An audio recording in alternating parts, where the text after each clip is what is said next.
From the heart of Philly, this is CBS News Philadelphia. Now at 8, chaos in several neighborhoods in the city of Philadelphia overnight. The latest on a series of illegal car meetups that took dangerous stunts and fireworks to city streets. And prepare your wallets because your commute could be getting a bit more expensive. We'll tell you what you need to know about the looming Sept parking fees. And it is the first day of fall and sweater weather is heading your way. We will time out when you can plan to wear your coziest stuff. That's coming up straight ahead. Today is Sunday, September 22nd. Good morning, everyone. I'm Jan Carabeo. And I'm Howard Monroe. Thank you so much for starting your Sunday with us. Let's get right over to meteorologist Tammy Suits with a look at your next weather forecast. 43 minutes away from fall. 43 minutes. You are counting. He has a little buzzer over there. He's got a little timer going on. You'll probably hear it on the air. Yeah, fall is going to be with us today. It's finally that change of seasons, and it will be a nicer day. We'll get the sunshine. Don't worry. I know you're looking out the window, some of you, and saying, ew, it's kind of cloudy. Others looking at bright sunshine right now. So let's go ahead and take a look at what's going on across our fair city. Temperatures are in the 60s, and we are looking from the bend back to the city, and we do have cloud cover, gray skies. But you notice a little glimmer of light right there, just above the mountains and out into the distance, and that is going to be that sunshine that breaks through in the next couple of hours. So you'll need to have those sunglasses. It's 65 in Philadelphia. You're waking up to 59 in Trenton, so very fall-like there. 62 in Millville, Allentown. You're waking up to 60, and you've got the sunshine out there in the Lehigh Valley. Also Upper Bucks, Montgomery, into Berks County, Poconos. You have sunshine. Let's plan for your day so you're prepared for the next 24 hours as well. Turning sunny and upper 70s out there for today. For tonight, it'll be partly cloudy out there. We are going to be looking at crisp and cool temperatures in the upper 50s when you wake up in the morning. And for tomorrow, you're going to be mostly cloudy. You could see a sprinkle here and there around the area, and you'll have temperatures that are only in the low 70s. Quite a switch from those 80s that we've seen this past week.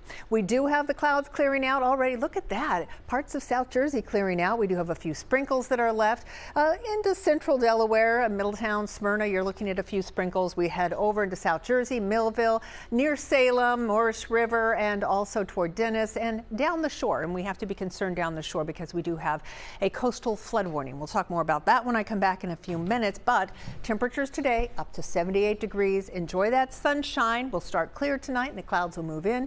We'll talk about some much needed rain, and we'll talk about the coastal flooding when I come back in just a couple minutes, guys. All right, Tammy, thank you very much.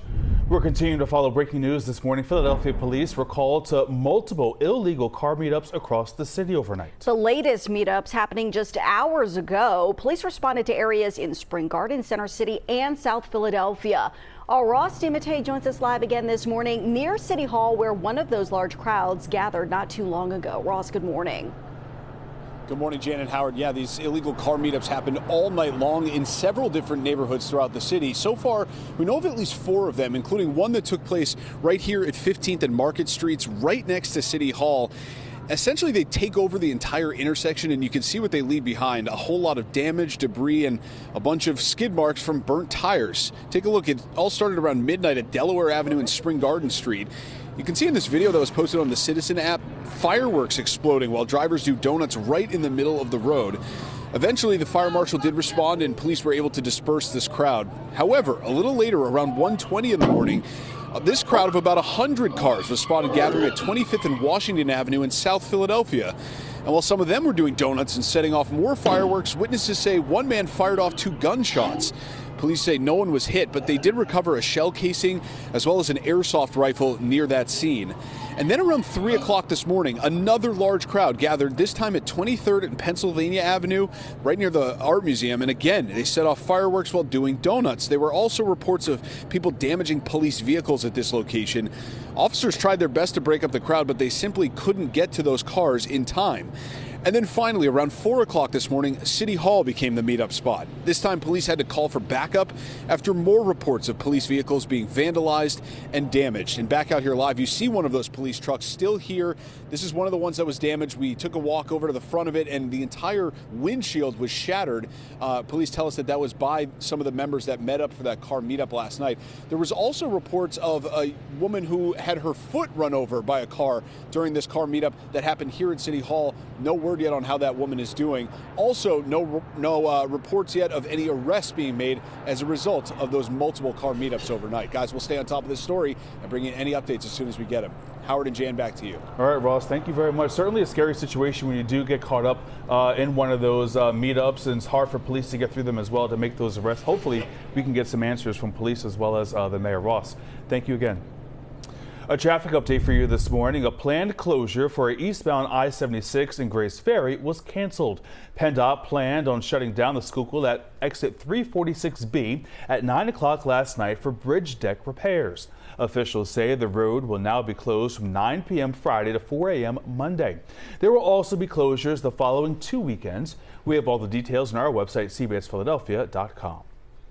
Happening tomorrow, after 4 years of free parking, Sept will be reinstating fees. Now, it'll happen in phases, but you can pay using the parking app, kiosks, or by text message. Surface lots will run you $2 a day, garages $4 a day, and lots will remain free on weekends and major holidays.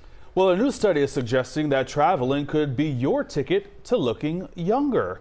The study is saying that folks who, when they travel, they are taking part in researchers in Australia. They say traveling can offset the body's aging process. It's because traveling allows people to meet others and have new life experiences. People who travel also often take part in relaxing activities like yoga and spa treatments. The study's author also suggests that traveling can benefit physical and mental health. 8:06 now. Today marks 2 years since 23-year-old Everett Beauregard was killed in what police call an unprovoked shooting near Drexel University's campus. Beauregard's friends and family are continuing their calls for justice, and police, they still have not caught the killer. Here's CBS News Philadelphia's Eva Anderson. With every lantern placed on the sidewalk near Everett Beauregard's old apartment, his mother Leslie remembers him. He was brilliant and funny and loved his friends and loved his city. But just a few months after graduating from Temple and moving to his apartment on Spring Garden Street, police say Beauregard was murdered while walking home. In this surveillance video released by police shortly after the crime, you can see a man walk past Beauregard and then turn around and shoot him. Police say it was unprovoked. His parents, Leslie and Eric, are living with the pain. It's one of those things where it seems like it's been forever, but it's just like yesterday.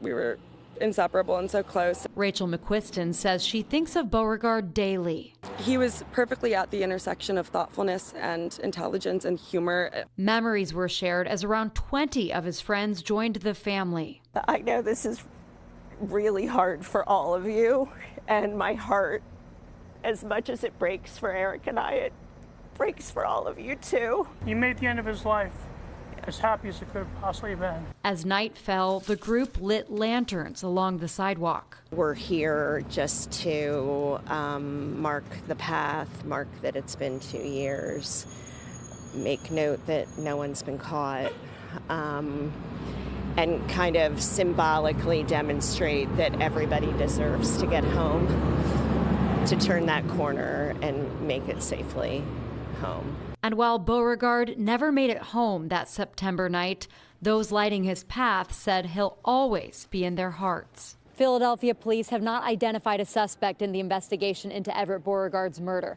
We reached out to police to see if they had any updates in the case. They said not at this time. Reporting in Powelton Village, Eva Anderson, CBS News Philadelphia. Well, before touchscreens, mobile ordering, and self-checkouts, Wawa's were smaller and simpler. But now, one of the original locations that has been open for 51 years is set to close on October 8th. It's located on Route 70 in Cherry Hill, not far from Kings Highway. Wawa tells CBS News Philadelphia it was not feasible to expand or modernize this location. Loyal customers tell us they'll miss it. Very upset, very upset.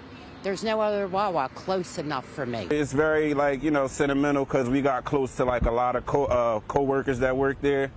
Well, mainly everybody. They treat us good. Zach in the back that make the sandwiches. He's all around behind the counter. Yeah, shout out to Zach, man. We're going to miss you.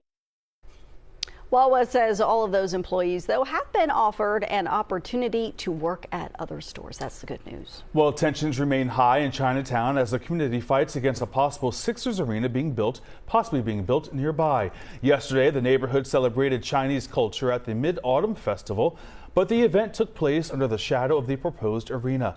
Neighbors, they fear the arena would change the community forever, but supporters of the arena say it will create jobs and revitalize Market East. Well, if the arena comes to this area, the construction would take at least 6 years. I don't think my business will survive the 6 years of construction. It's no question that there will be benefits from a project like this.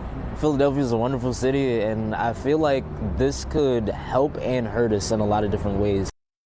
Plans for the new facility still need to pass a vote in City Council. Until then, the neighborhood remains in limbo.